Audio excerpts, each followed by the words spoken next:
Assalamualaikum warahmatullahi wabarakatuh. Bismillah, alhamdulillah, wassalatu wassalamu ala rasulillah wa ala alihi wa sahbihi wa mawalah. Rabbi syrahli sodri wa yassirli amri wahlul uqdatam min lisani yafqahu qawli, amma ba'dah. Alhamdulillah, sebentar lagi kita akan memasuki bulan yang penuh berkah, bulan yang penuh ampunan atau maghfirah, bulan yang istimewa, yakni bulan suci Ramadan 1446 Hijriah. Untuk mempersiapkan diri menuju Ramadan 1446 Hijriah, marilah kita bersama memulai niat dan juga membekali diri untuk menyambut Ramadan dengan ilmu. Maka dari itu, pada kesempatan kali ini kita akan bersama-sama belajar tentang ilmu puasa, yang mana nanti akan saya sampaikan dari kitabnya yang saya pakai, yakni kitab Takrib atau Hoyatut Takrib. Nanti kita akan membahas tentang bab puasa. Sebagaimana yang pernah disampaikan oleh Nabi bahwasanya kam min shaimin laisa lahu min siyamihi illa ju'i wal 'atsi, bahwasanya yang intinya di antara kita, di antara manusia itu banyak yang melakukan puasa tetapi tidak dapat apa-apa dari apa yang dilakukannya. Dalam hal lain, dia hanya mendapatkan lapar dan juga haus dari puasanya. Hal demikian disebabkan karena banyak orang atau banyak di antara kita itu puasanya sia-sia karena dia tidak tahu ilmunya. Dia hanya tujuannya puasa menahan lapar dan juga menahan haus. Sehingga dari menyambut Ramadan dengan ilmu ini, mari kita bersama-sama belajar ilmu tentang puasa agar kita bisa menjalankan puasa itu dengan kafah atau dengan sempurna. Baik, perlu saya sampaikan, kitab yang akan saya bacakan ini kitab Takrib. Jadi kitab Takrib ini saya ambil langsung bagian bab puasa. Bismillahirrahmanirrahim. Kitabus Syiyam, Kitabu Bayani Ahkamis Syiyam, kitab yang menerangkan tentang hukum-hukum puasa. Di dalam istilah Arabnya, puasa itu bisa disebut sebagai syiyam ataupun shaum. Keduanya sama-sama berbentuk masdar. Ya. Secara lughah atau secara bahasa, asyam ataupun shaum itu bimakna imsak, al-imsak atau menahan. Sedangkan secara istilah atau syar'an, ya, secara syarak yaitu menahan diri dari segala sesuatu yang membatalkan puasa di dalam seluruh siang atau ketika siang hari, ya, dalam arti mulai terbit fajar sampai tenggelamnya matahari.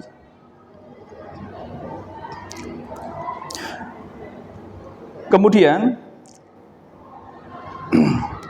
syaratnya, Kitabus Syiyam wa syaraitu wujubis syiyami salah satu asya.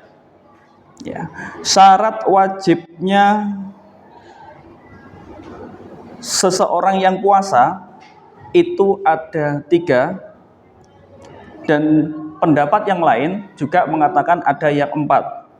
Al-Islamu, yang pertama, syaratnya wajib puasa itu harus beragama Islam. Itu jadi syarat yang pertama, al-Islam. Berarti orang yang non-muslim tidak wajib puasa. Jadi seluruh orang muslim ya itu wajib puasa. Yang pertama al-Islam, yang kedua wal bulughu atau balik. Yang kedua, syarat wajib yang kedua adalah balik. Balik ini ditandai kalau laki-laki itu ketika dia sudah keluar sperma atau mimpi basah, atau kira-kira usia sekitar maksimal 15 tahun. Kemudian kalau perempuan mulainya adalah balik itu ditandai dengan keluarnya darah haid.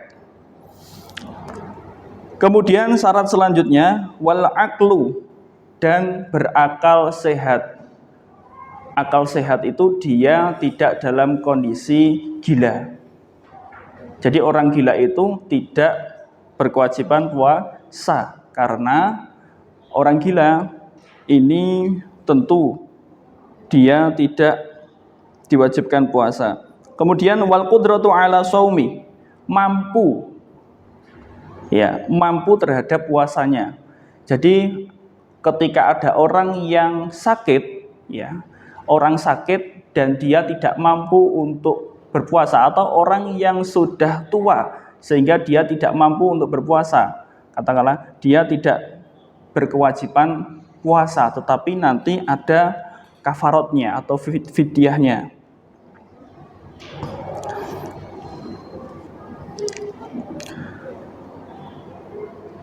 Kita lanjutkan sekarang rukun atau fardunya. Wa faraidu shaumi arba'atu asya.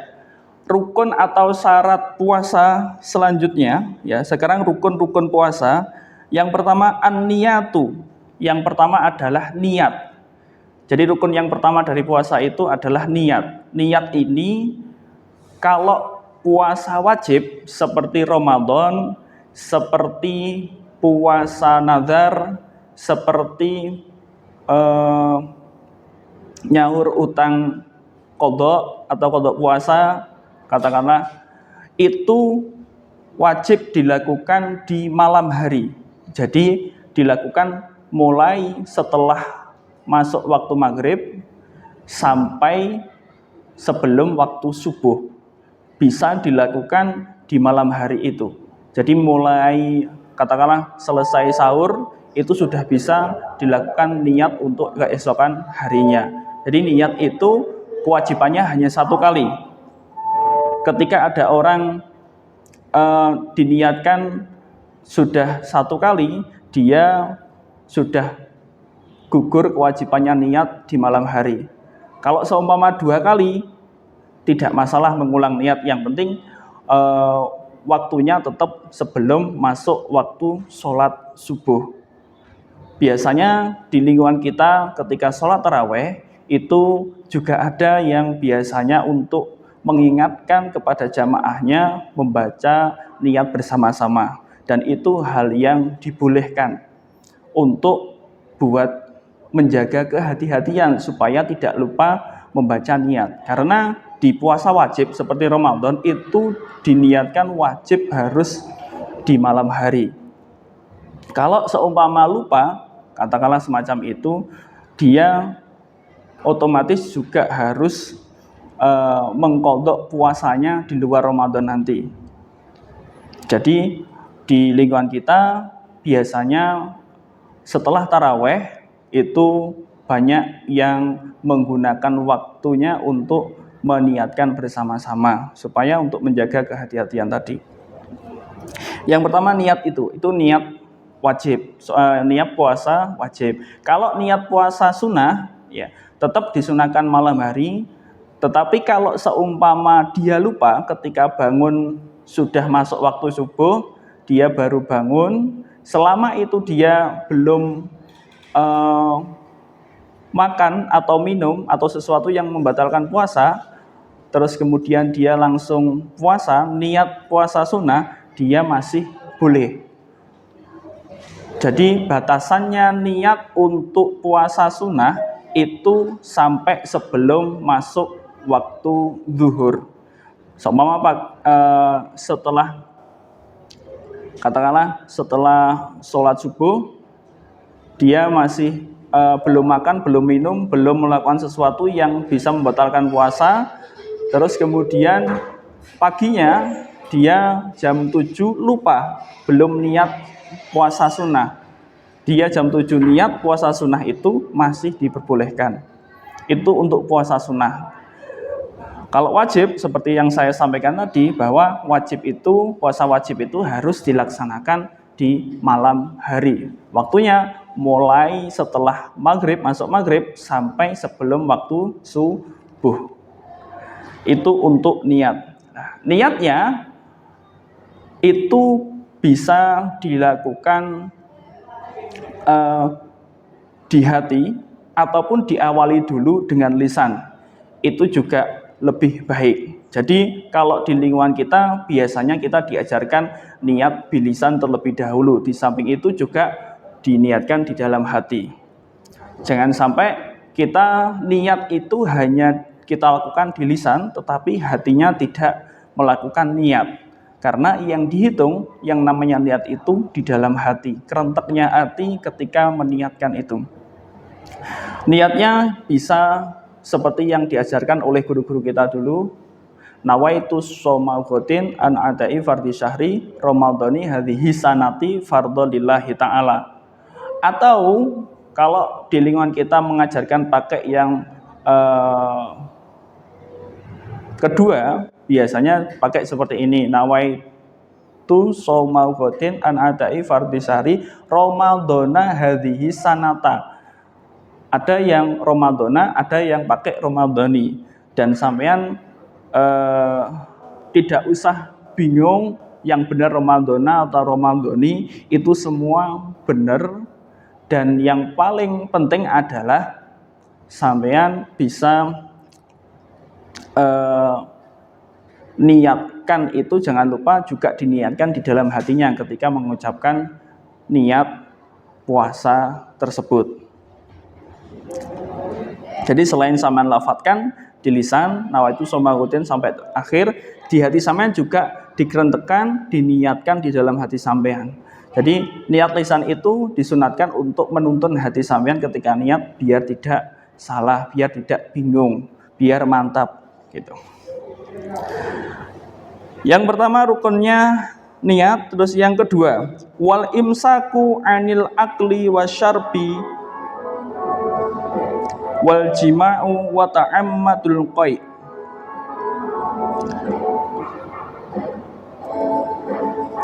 Yang kedua yaitu menahan dari makan dan minum. Jadi segala sesuatu makanan atau minuman ya, itu ketika sudah sampai melebihi tenggorokan ya, itu bisa membatalkan, atau tidak makanan atau minuman ataupun mungkin barang ataupun mungkin sesuatu yang bisa masuk ke dalam tubuh, katakanlah sudah melewati tenggorokan, itu dapat membatalkan puasa. Wal jima'u, termasuk yang membatalkan itu juga termasuk hubungan suami istri. Wa ta'ammadul qai, wa ta'ammadul qai juga termasuk muntah yang disengaja. Ada muntah yang tidak disengaja, seperti muntahnya orang yang berpergian atau orang yang di dalam kendaraan atau mabuk kendaraan, itu karena unsur ketidaksengajaan. Mungkin juga muntahnya orang yang punya riwayat sakit asam lambung, tiba-tiba muntah dan lain sebagainya, itu masih diperbolehkan. Yang disengaja itu adalah ketika dia memang sengaja main sesuatu, kemudian tiba-tiba dia muntah. Contoh pulpen atau mungkin stick katakanlah semacam itu. Ketika pas puasa dia main stick atau pulpen kemudian kecokrok katakanlah semacam itu. Akhirnya dia muntah. Ya. Itu dapat membatalkan puasa.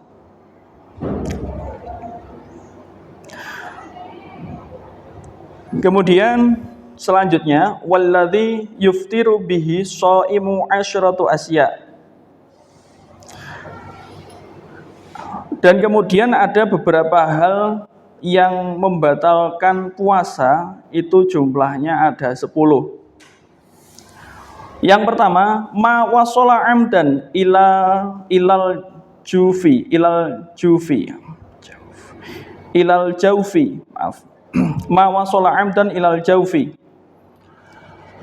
Yang pertama yang membatalkan puasa itu adalah sampainya sesuatu ke dalam tubuh melewati rongga.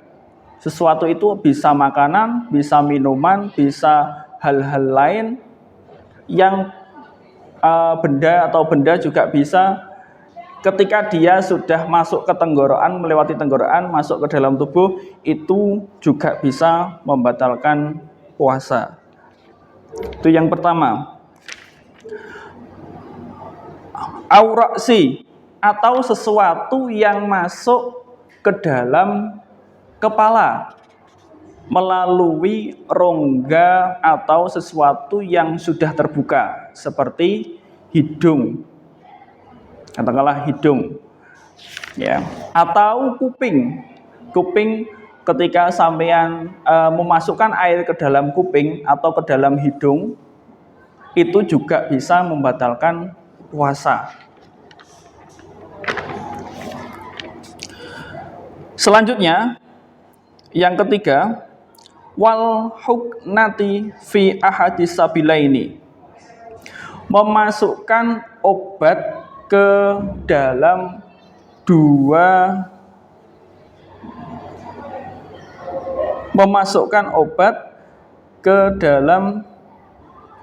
jalan. Dua jalan ini maksudnya dubur atau kubul, jalan depan maupun jalan belakang, kemaluan depan atau yang kemaluan yang belakang. Biasanya ini kayak obat ambeien mungkin dan lain sebagainya. Jadi memasukkan sesuatu ke dalam dua jalan ini itu juga bisa menyebabkan puasanya batal. Kemudian yang keempat yang membatalkan lagi wal qai'u amdan, muntah yang disengaja seperti yang saya sampaikan tadi. Jadi yang membatalkan salah satunya dari 10 itu wal qai'u amdan, muntah yang disengaja. Kemudian yang nomor 5 wal wata'u amdan fil farji, yaitu berhubungan suami istri di bulan Ramadan khususnya di siang hari. Ya, itu juga membatalkan puasa. Yang keenam wal inzalu ani mubasyaratin. Jadi mengeluarkan sperma dengan menggunakan mubasyarah, menggunakan tangan juga ataupun mungkin menggunakan alat atau perantara yang lain, itu juga bisa membatalkan puasa. Selanjutnya yang ketujuh wal haidu, keluarnya darah haid dari seorang wanita di waktu puasa di siang hari itu juga membatalkan puasa. Kemudian wan nifas, dan juga nifas, darah nifas itu juga membatalkan puasa. Wal jununu itu orang edan atau orang gila. Orang gila itu juga membatalkan puasa. Mungkin punya riwayat penyakit ayan ya. Ayan. Dia ketika siangnya katakanlah pagi itu katakanlah masih sehat, kemudian karena punya riwayat ayan, mungkin penyakit ayan, siangnya tiba-tiba dia kumat penyakit ayannya, itu juga bisa membatalkan puasa.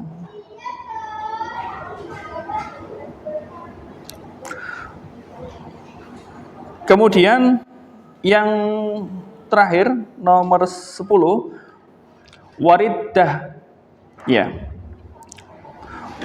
Riddah itu sama dengan murtad atau keluar dari Islam. Jadi ketika siang hari katakanlah ada seorang muslim berpuasa kemudian tiba-tiba dia murtad, itu juga secara otomatis puasanya juga batal. Jadi ke-10 itu merupakan hal-hal yang membatalkan puasa. Kita lanjutkan.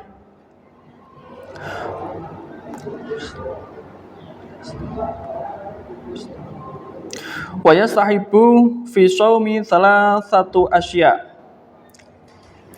Perkara yang disunahkan di dalam puasa itu ada 3. Yang pertama, ta'jilul fitri, yaitu segera menyegerakan berbuka. Yang kedua, wa ta'khirus suhur. Wa ta'khirus suhur itu mengakhirkan sahur. Kalau segera menyegerakan berbuka itu paling tidak sampeyan ketika sudah tahu waktu azan atau waktu masuk waktu sholat maghrib, sampeyan bisa segera berbuka meskipun itu sampeyan belum makan katakanlah ya. Jadi segera dibatalkan puasanya dengan mungkin makan kurma dulu atau minum air putih dulu atau mungkin juga makanan yang manis-manis yang lain juga bisa. Jadi lebih dulu berbuka, disegerakan berbuka, setelah itu bisa langsung makan makanan yang berat atau mungkin sholat terlebih dahulu juga tidak apa-apa. Yang penting dibatalkan dulu. Maksud yang ada dalam kitab tersebut seperti itu.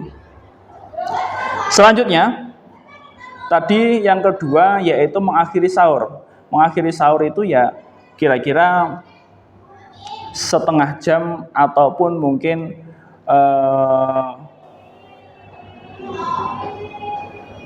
sekiranya agak mepet akhir sahur atau masuk waktu sholat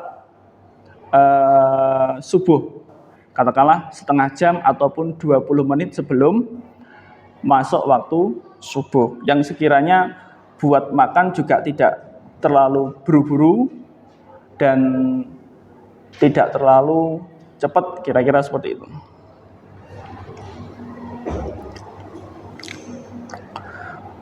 Kemudian yang terakhir,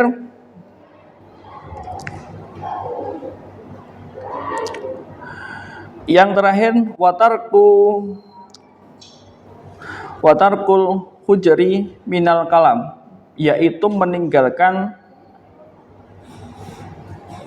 perkataan kotor, ya, atau meninggalkan sesuatu yang bisa merusak pahala puasa maksudnya. Jadi meninggalkan perkataan-perkataan yang kotor atau perkataan-perkataan yang bohong juga bisa, yang bisa menyebabkan pahala puasanya hilang. Tuh. Kemudian wayahrumu siyami khamsatu ayyam.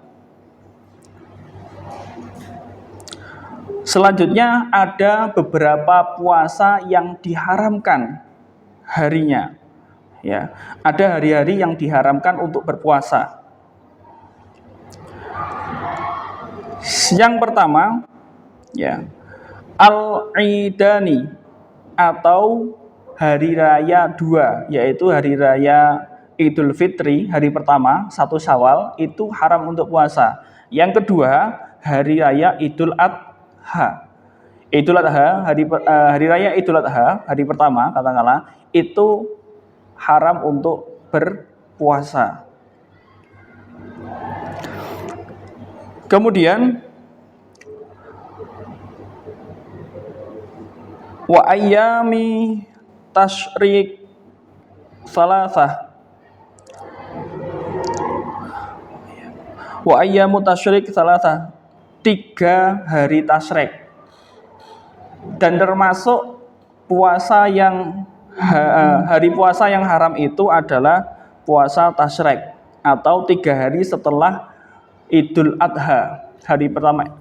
Jadi 3 hari setelah Idul Adha, jadi 10 Dzulhijjah itu kan hari raya Idul Adha, tanggal 11, 12, 13 Dzulhijjah itu juga disebut hari tasyrik, yang mana hari itu diharamkan untuk berpuasa.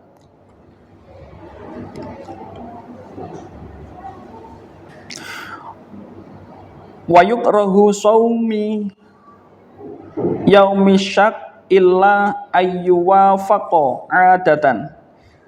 Ada juga puasa yang dimakruhkan, yaitu puasa ketika hari syak. Hari syak itu hari yang masih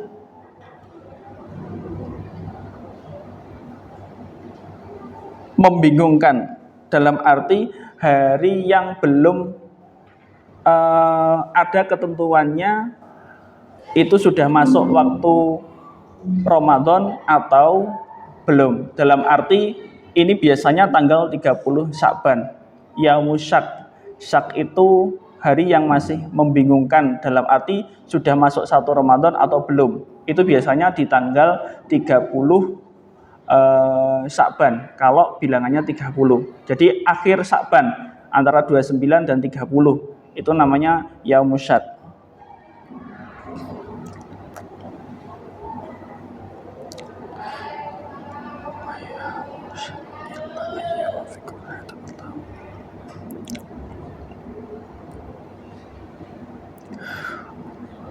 Waman wati'a fi naharin Ramadan amdan fil farji fa'alaihil qada'u wal kafaratu wahya idkun raqabatin mu'minatin.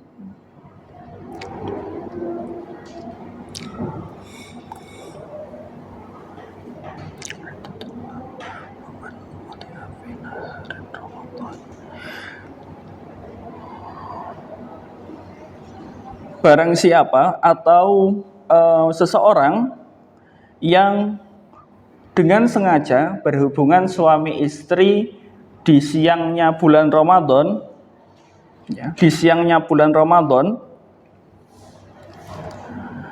maka dia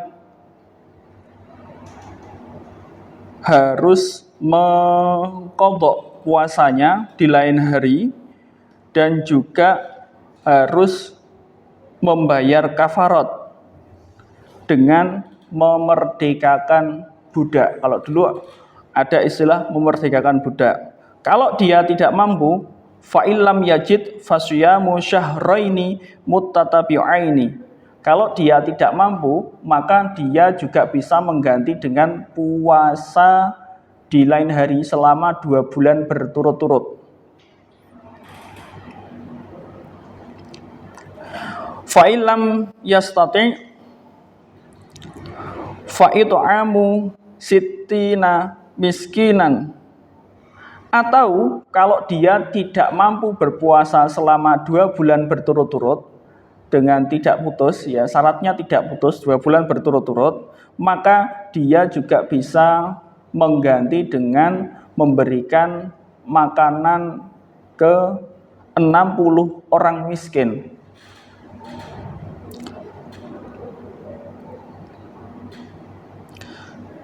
Likulli miskinin muddan, dengan ketentuan 1 orang itu 1 mud. 1 mud itu berarti sekitar 7 on. Kalau kita bulatkan 7 ons. 1 orang dikali 60 orang. Waman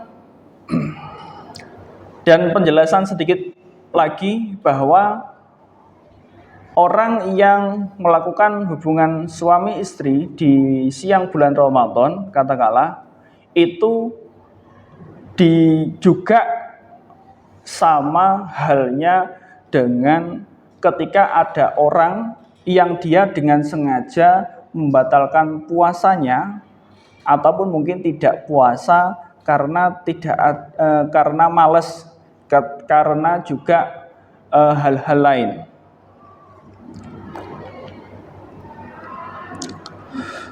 Hal-hal lain yang dalam hal ini adalah tidak dibenarkan oleh syara atau syariat.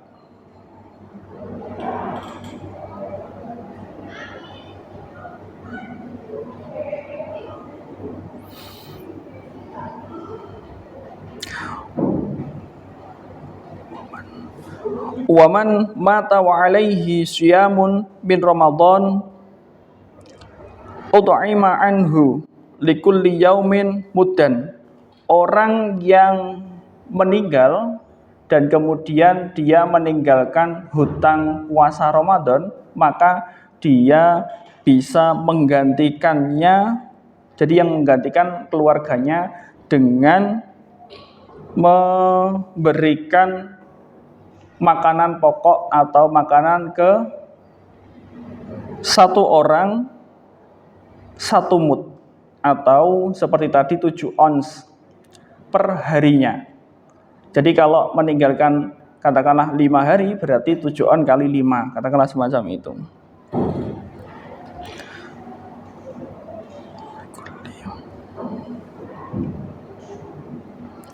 Wa syaikhul haramu idza ajaza 'anis shaumi yuftiru wa yu'timu an kulli yaumin muddan.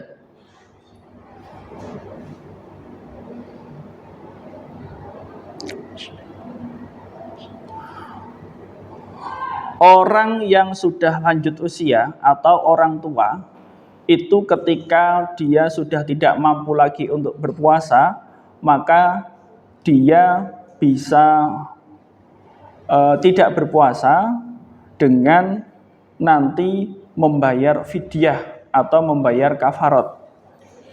Itu dengan perharinya 1 mud atau 7 ons tadi, kurang lebihnya.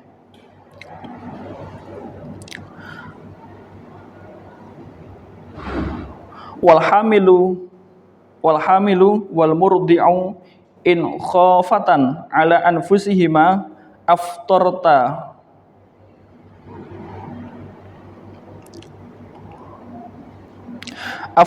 wa alaihimal qada. Perempuan yang hamil dan perempuan yang menyusui ketika dia khawatir akan dirinya sendiri sehingga dia harus tidak berpuasa atau harus makan, maka dia nanti bisa mengqadha puasanya, diperbolehkan mengqadha puasanya di luar Ramadan, ya, dan juga dia tidak dikenakan kafarat.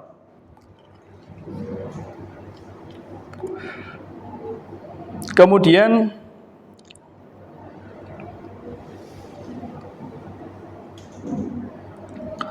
wa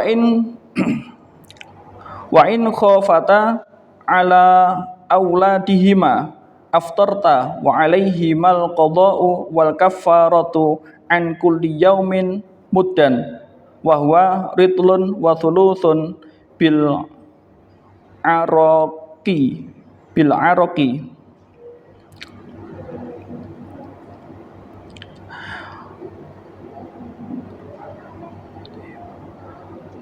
Ketika ada seorang yang hamil atau menyusui dan dia selain khawatir dengan dirinya sendiri juga khawatir terhadap si bayi, maka selain dia wajib mengqadha puasa, dia juga wajib untuk memberikan kafarat atau memberikan makanan 1 mud per harinya. Jadi selain mengqadha, dia juga wajib membayar kafarat, perharinya 1 mud.